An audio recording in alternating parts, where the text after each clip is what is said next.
নবীনগরে নব্য বিএনপি নেতার দখল বাণিজ্য প্রতারণা। ব্রাহ্মণবাড়িয়ার নবীনগরে ভয়াবহ দখলবাজি, প্রতারণা এবং ক্ষমতার অপব্যবহারের অভিযোগ উঠেছে রিপন নামের এক প্রভাবশালী ব্যক্তির বিরুদ্ধে। অভিযোগ রয়েছে, অতীতে নবীনগর আওয়ামী লীগের উপদেষ্টা পদে থাকা এই ব্যক্তি এখন বিএনপি নেতাদের ছায়াতলে নিজস্ব স্বার্থসিদ্ধির জন্য অরাজকতা চালিয়ে যাচ্ছেন। নারুই গ্রামে তার তাণ্ডবের শিকার শতাধিক মানুষ তাদের জমি হারিয়ে চরম দুর্দশায় দিন কাটাচ্ছে। অভিযোগ অনুসারে একসময় নবীনগর আওয়ামী লীগের উপদেষ্টা থাকা এই ব্যক্তি বর্তমানে নবীনগর বিএনপির এই প্রভাবশালী নেতার মদদে ক্ষমতার অপব্যবহার করছেন। বিপুল অঙ্কের অর্থ দিয়ে এসব নেতাকে ম্যানেজ করে তিনি তার অপরাধের সাম্রাজ্য গড়ে তুলেছেন। নারুই গ্রামে শত শত নিরীহ মানুষের জমি জোরপূর্বক দখল করার অভিযোগ উঠেছে তার বিরুদ্ধে। প্রভাব প্রতিপত্তি ও রাজনৈতিক শক্তির অপব্যবহার করে তিনি গ্রামের সাধারণ মানুষের জমি কেড়ে নিচ্ছেন এবং জায়গা সম্পত্তি নিজের করে নিচ্ছেন। জমি রক্ষা করতে গেলে ভুক্তভোগীদের বিরুদ্ধে মামলা দিয়ে তাদের হয়রানি করা হচ্ছে। এমনকি তার অত্যাচারের শিকার হয়ে অনেক পরিবার গ্রাম ছাড়তে বাধ্য হয়েছে।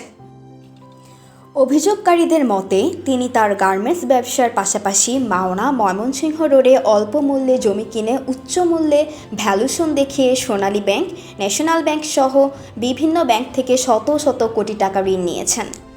ভুয়া ভ্যালুশন ও মিথ্যা তথ্য দেখিয়ে ব্যাংক জালিয়াতি করে তিনি বিপুল সম্পদের মালিক হয়েছেন।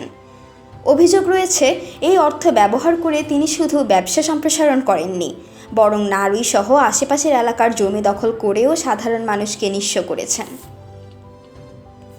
ঢাকার উত্তরা সেক্টর 11 এর অফিসে বসে একের পর এক প্রতারণার ফাঁদ পেতেছেন তিনি। অভিযোগ রয়েছে, তিনি বিভিন্ন অ্যাক্সেসরিজ সরবরাহকারীদের কাছ থেকে পণ্য নিয়ে তাদের বিল পরিশোধ না করে চরম প্রতারণা করেছেন।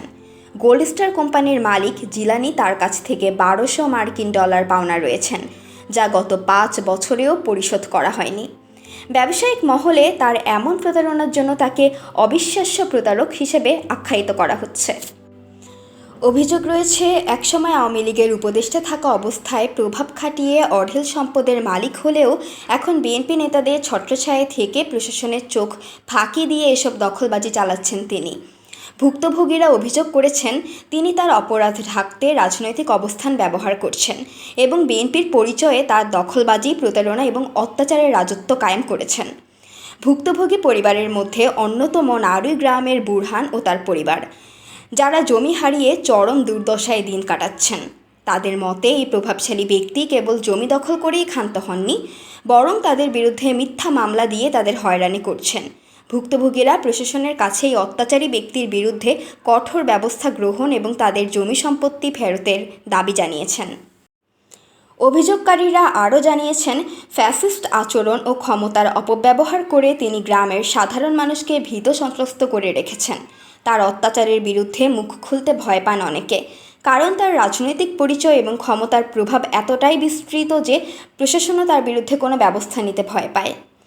এই বিষয়ে অভিযুক্ত ব্যক্তির বক্তব্য জানার জন্য তার সাথে যোগাযোগের চেষ্টা করা হলেও কোনো প্রতিক্রিয়া পাওয়া যায়নি।